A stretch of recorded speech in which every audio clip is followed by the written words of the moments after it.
আসসালামু আলাইকুম ভিউয়ার্স, কেমন আছেন সবাই?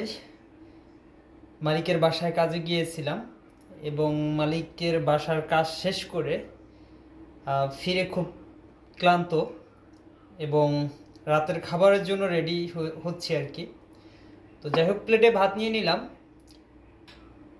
এবং সেই সাথে রাতের জন্য কি রান্না করছে এখন পর্যন্ত দেখিনি। তো দেখি কি রান্না করছে। তো মাশাআল্লাহ, সম্ভবত কলিজা ভুনা করছে। তো কলিজা ভুনাটা কেমন হয়েছে আপনাদেরকে একটু দেখাই, তাহলে সবচেয়ে ভালো হবে। মনে হয় কলিজা ভুনাটা ভালো হয়েছে, দেখে খুব ভালোই মনে হচ্ছে আর কি। খুবই ভালো দেখাচ্ছে আর কি।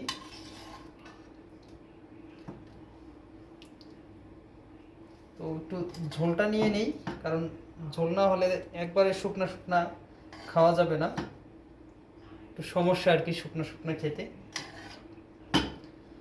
ঝোল একবারে রাখিই নেই,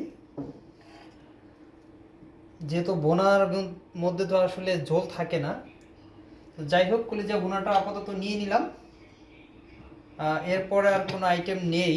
তো সেজন্য যেটা করেছি আমি যখনই খাওয়া দাওয়া করতে বসি তখনই আমি অন্তত 3 বোতল পানি নিই, কারণ পানি আমার একটু বেশি খেতে হয়। পানিটা আসলে আমাকে খুব উপকার করে।